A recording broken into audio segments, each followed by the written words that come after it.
Come in from the cold and take a seat, there by the fire. I'll make you something to drink, and I'll tell you some tales. Welcome to the Story Collector podcast.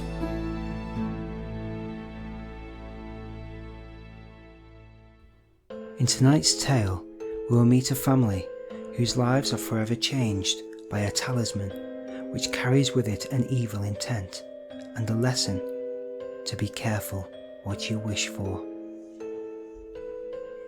The Monkey's Paw by W. Jacobs. Without, the night was cold and wet, but in the small parlour of Laburnum Villa the blinds were drawn and the fire burned brightly. Father and son were at chess. The former, who possessed ideas about the game involving radical changes, putting his knight into such sharp and unnecessary perils that it even provoked comment from the white-haired old lady, knitting placidly by the fire. "Hark at the wind," said Mr. White, who, having seen a fatal mistake after it was too late, was amiably desirous of preventing his son from seeing it. "I'm listening," said the latter, grimly surveying the board as he stretched out his hand. "Check." "I should hardly think that he'd come tonight," said his father, with his hand poised over the board. "Mate," replied the son. "That's the worst of living so far out," bawled Mr. White, with sudden and unlooked-for violence. "Of all the beastly, slushy, out-of-the-way places to live in, this is the worst. Pathways a bog, and the roads a torrent. I don't know what people are thinking about. I suppose because only 2 horses in the road are let, they think it doesn't matter." "Never mind, dear," said his wife soothingly. "Perhaps you'll win the next one." Mr. White looked up sharply, just in time to intercept a knowing glance between mother and son. The words died away on his lips, and he hid a guilty grin in his thin grey beard. "There he is," said Herbert White, as the gate banged to loudly and heavy footsteps came toward the door. The old man rose with hospitable haste, and opening the door, was heard condoling with the new arrival. The new arrival also condoled with himself, so that Mrs. White said, "Tut, tut," and coughed gently as her husband entered the room, followed by a tall, burly man, beady of eye and rubicund of visage. "Sergeant Major Morris," he said, introducing him. The Sergeant Major shook hands, and taking the preferred seat by the fire, watched contentedly while his host got out whisky and tumblers and stood a small copper kettle on the fire. At the 3rd glass his eyes got brighter, and he began to talk, the little family circle regarding with eager interest this visitor from distant parts, as he squared his broad shoulders in the chair and spoke of wild scenes and doughty deeds of wars and plagues and strange peoples. 21 years of it," said Mr. White, nodding at his wife and son. "When he went away he was a slip of a youth in the warehouse. Now look at him." "He don't look to have taken much harm," said Mrs. White politely. "I'd like to go to India myself," said the old man. "Just to look round a bit, you know." "Better where you are," said the Sergeant Major, shaking his head. He put down the empty glass and, sighing softly, shook it again. "I should like to see those old temples and fakirs and jugglers," said the old man. "What was it you started telling me the other day about a monkey's paw or something, Morris?" "Nothing," said the soldier hastily. "Leastways nothing worth hearing." "Monkey's paw?" said Mrs. White curiously. "Well, it's just a bit of what you might call magic, perhaps," said the Sergeant Major offhandedly. His 3 listeners leaned forward eagerly. The visitor absent-mindedly put his empty glass to his lips and then set it down again. His host filled in for him. "To look at," said the Sergeant Major, fumbling in his pocket, "it's just an ordinary little paw, dried to a mummy." He took something out of his pocket and proffered it. Mrs. White drew back with a grimace, but her son, taking it, examined it curiously. "And what is there special about it?" inquired Mr. White as he took it from his son, and having examined it, placed it upon the table. "It had a spell put on it by an old fakir," said the Sergeant Major. "A very holy man. He wanted to show that fate ruled people's lives, and that those who interfered with it did so to their sorrow. He put a spell on it so that 3 separate men could each have 3 wishes from it. His manner was so impressive that his hearers were conscious that their light laughter jarred somewhat. "Well, why don't you have 3, sir?" said Herbert White cleverly. The soldier regarded him in the way that middle age is wont to regard presumptuous youth. "I have," he said quietly, and his blotchy face whitened. "And did you really have the 3 wishes granted?" asked Mrs. White. "I did," said the Sergeant Major, and his glass tapped against his strong teeth. "And has anybody else wished?" persisted the old lady. "The first man had his 3 wishes, yes," was the reply. "I don't know what the first 2 were, but the 3rd was for death. That's how I got the paw." His tones were so grave that a hush fell upon the group. "If you've had your 3 wishes, it's no good to you now then, Morris," said the old man at last. "What do you keep it for?" The soldier shook his head. "Fancy, I suppose," he said slowly. "I did have some idea of selling it, but I don't think I will. It has caused enough mischief already. Besides, people won't buy. They think it's a fairy tale, some of them, and those who do think anything of it want to try it first and pay me afterward." "If you could have another 3 wishes," said the old man, eyeing him keenly, "would you have them?" "I don't know," said the other. "I don't know." He took the paw, and dangling it between his forefinger and his thumb, suddenly threw it upon the fire. White, with a slight cry, stooped down and snatched it off. "Better let it burn," said the soldier solemnly. "If you don't want it, Morris," said the other, "give it to me." "I won't," said his friend doggedly. "I threw it on the fire. If you keep it, don't blame me for what happens. Pitch it on the fire again like a sensible man." The other shook his head and examined his new possession closely. "How do you do it?" he inquired. "Hold it up in your right hand and wish aloud," said the Sergeant Major. "But I warn you of the consequences." "Sounds like the Arabian Nights," said Mrs. White, as she rose and began to set the supper. "Don't you think you might wish for 4 pairs of hands for me?" Her husband drew the talisman from pocket, and then all 3 burst into laughter as the Sergeant Major, with a look of alarm on his face, caught him by the arm. "If you must wish," he said gruffly, "wish for something sensible." Mr. White dropped it back in his pocket, and placing chairs, motioned his friend to the table. In the business of supper the talisman was partly forgotten, and afterward the 3 sat listening in an enthralled fashion to a second instalment of the soldier's adventures in India. "If the tale about the monkey's paw is not more truthful than those he has been telling us," said Herbert, as the door closed behind their guest, just in time for him to catch the last train, "we shan't make much out of it." "Did you give him anything for it, father?" inquired Mrs. White, regarding her husband closely. "A trifle," said he, colouring slightly. "He didn't want it, but I made him take it, and he pressed me again to throw it away." "Likely," said Herbert, with pretended horror. "Why, we're going to be rich and famous and happy. Wish to be an emperor, father, to begin with. Then you can't be henpecked." He darted round the table, pursued by the maligned Mrs. White, armed with an antimacassar. Mr. White took the paw from his pocket and eyed it dubiously. "I don't know what to wish for, and that's a fact," he said slowly. "It seems to me I've got all I want." "If you only cleared the house, you'd be quite happy, wouldn't you?" said Herbert, with his hand on his shoulder. "Well, wish for £200 then. That'll just do it." His father, smiling shamefacedly at his own credulity, held up the talisman as his son, with a solemn face, somewhat marred by a wink at his mother, sat down at the piano and struck a few impressive chords. "I wish for £200, said the old man distinctly. A fine crash from the piano greeted the words, interrupted by a shuddering cry from the old man. His wife and son ran toward him. "It moved!" he cried, with a glance of disgust at the object as it lay on the floor. "As I wish, it twisted in my hand like a snake."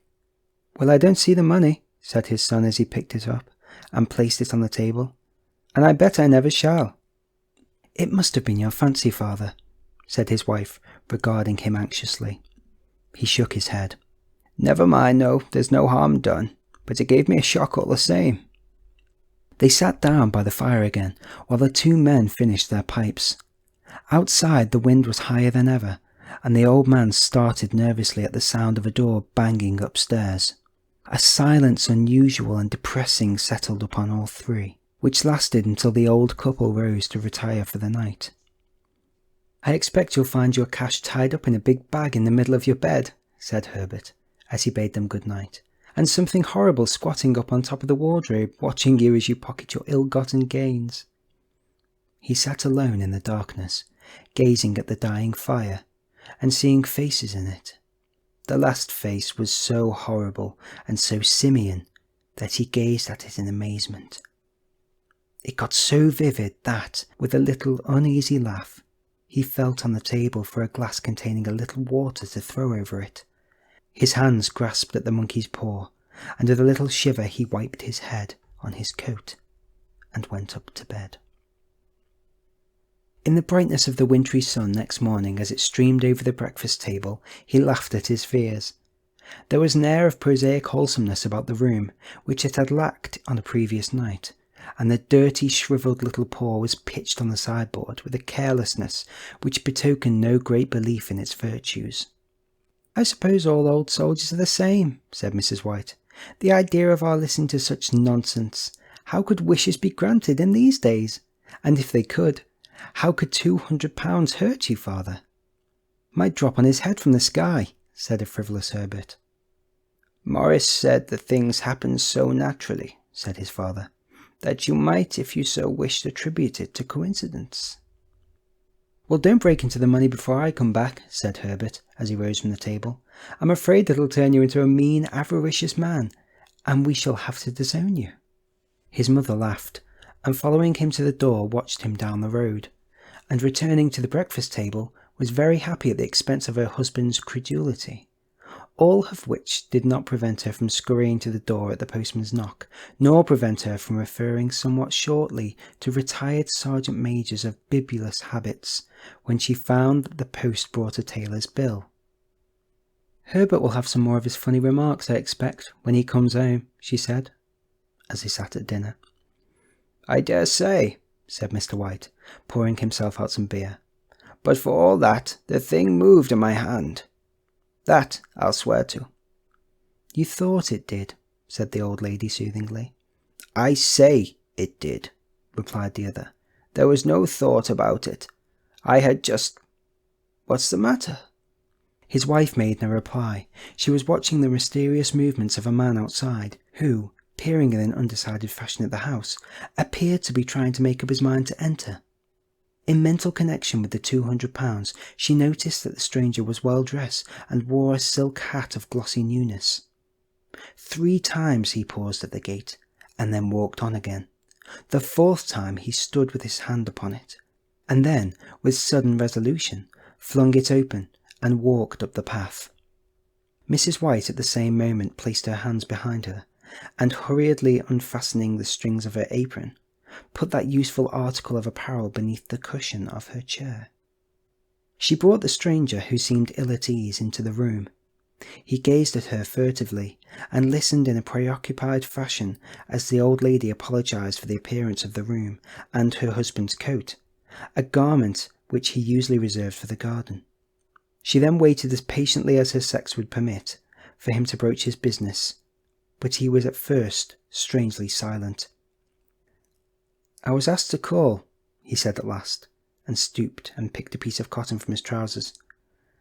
"I come from Ma and Megan's," The old lady started. "Is anything the matter?" she asked breathlessly. "Has anything happened to Herbert? What is it? What is it?" Her husband interposed. There, mother," he said hastily. "Sit down and don't jump to conclusions. You've not brought bad news, I'm sure, sir?" And he eyed the other wistfully. "I'm sorry," began the visitor. "Is he hurt?" demanded the mother wildly. The visitor bowed in assent. "Badly hurt," he said quietly, "but he is not in any pain." "Oh, thank God," said the old woman, clasping her hands. "Thank God for that, thank—" She broke off suddenly as the sinister meaning of the assurance dawned upon her, and she saw the awful confirmation of her fears in the other's averted face. She caught her breath, and turning to her slower-witted husband, laid her trembling old hand upon his. There was a long silence. "He was caught in the machinery," said the visitor at length in a low voice. "Caught in the machinery?" repeated Mr. White in a dazed fashion. "Yes." He sat staring blankly out at the window, and taking his wife's hand between his own, pressed it as he had been wont to do in their old courting days nearly 40 years before. "He was the only one left to us," he said, turning gently to the visitor. "It is hard." The other coughed, and rising walked slowly to the window. "The firm wished me to convey their sincere sympathy with you in your great loss," he said, without looking round. "I beg that you will understand that I am only their servant and merely obeying orders." There was no reply. The old woman's face was white, her eyes staring, and her breath inaudible. On the husband's face was a look such as his friend the sergeant might have carried into his first action. "I was to say that Ma and Meggins disclaim all responsibility," continued the other. "They admit no liability at all, but in consideration of your son's services, they wish to present you with a certain sum as compensation." Mr. White dropped his wife's hand, and rising to his feet, gazed with a look of horror at his visitor. His dry lips shaped the words. "How much?" £200, was the answer. Unconscious of his wife's shriek, the old man smiled faintly, put out his hands like a sightless man, and dropped, a senseless heap, to the floor. In the huge new cemetery, some 2 miles distant, the old people buried their dead and came back to a house steeped in shadow and silence.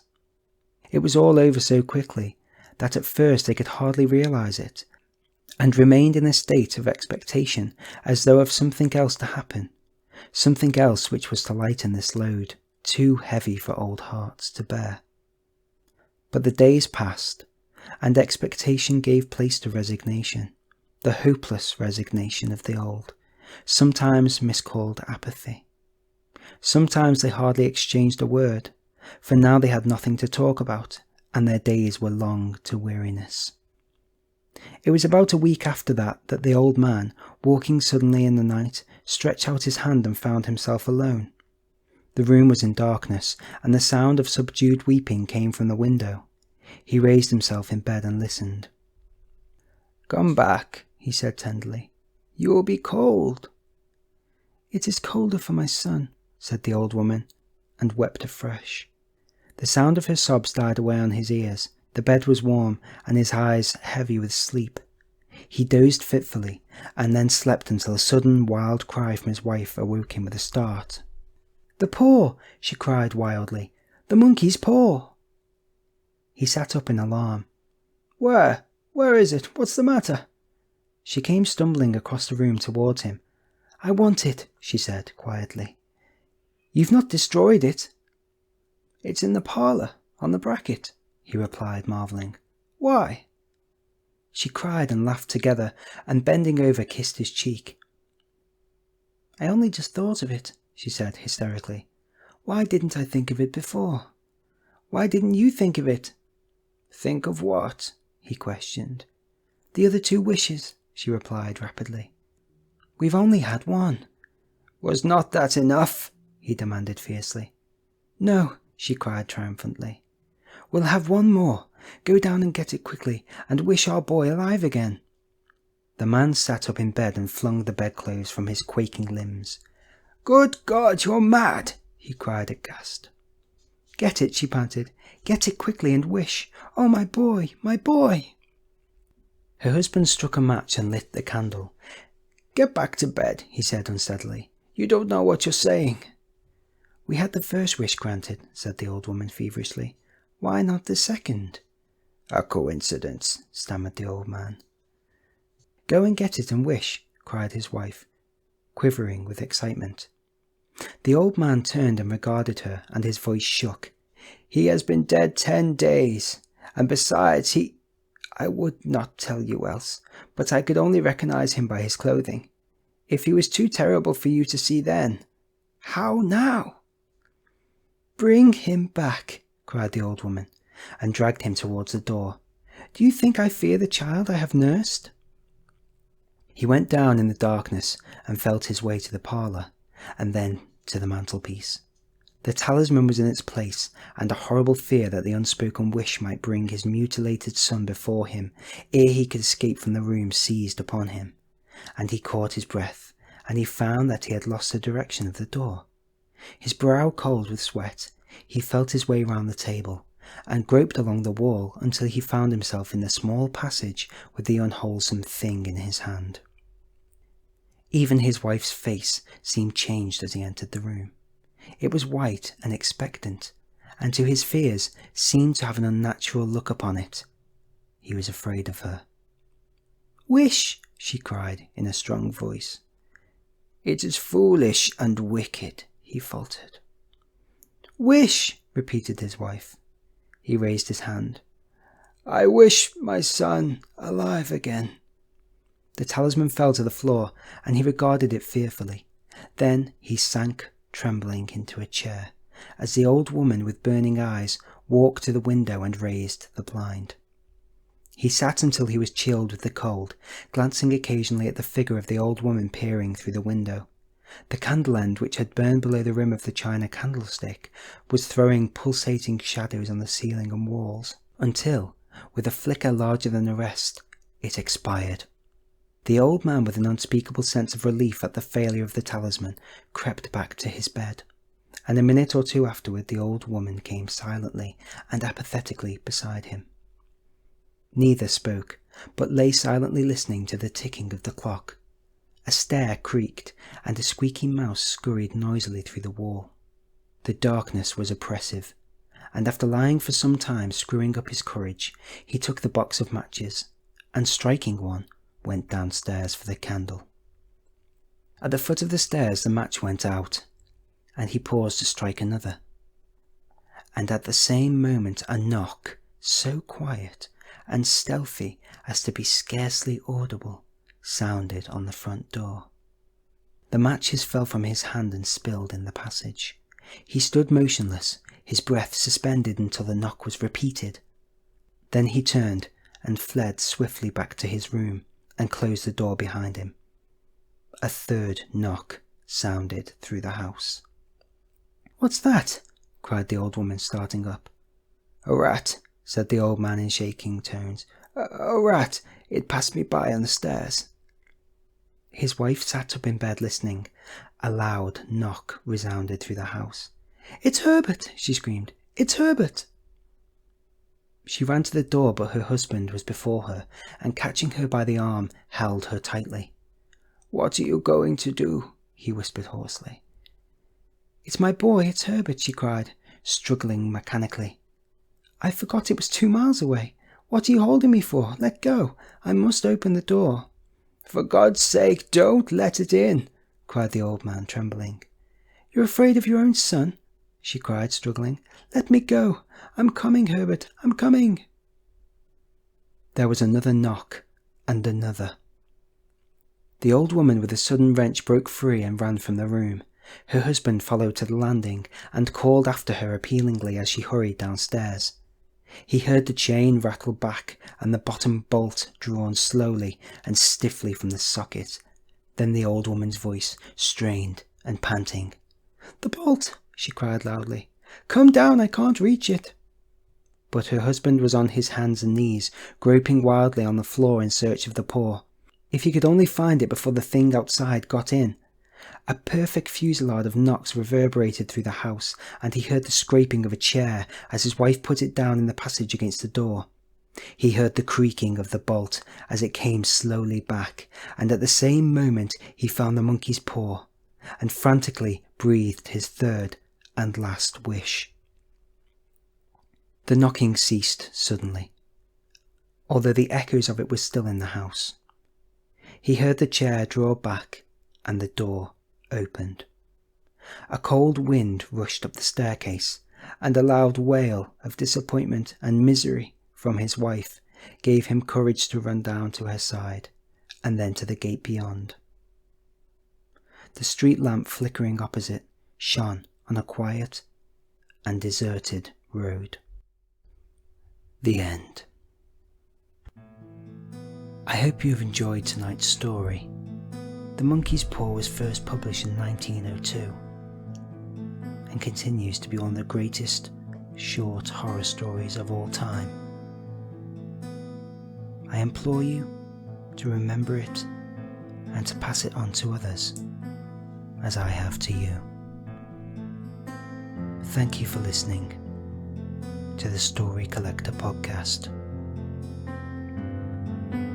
I'll see you again soon.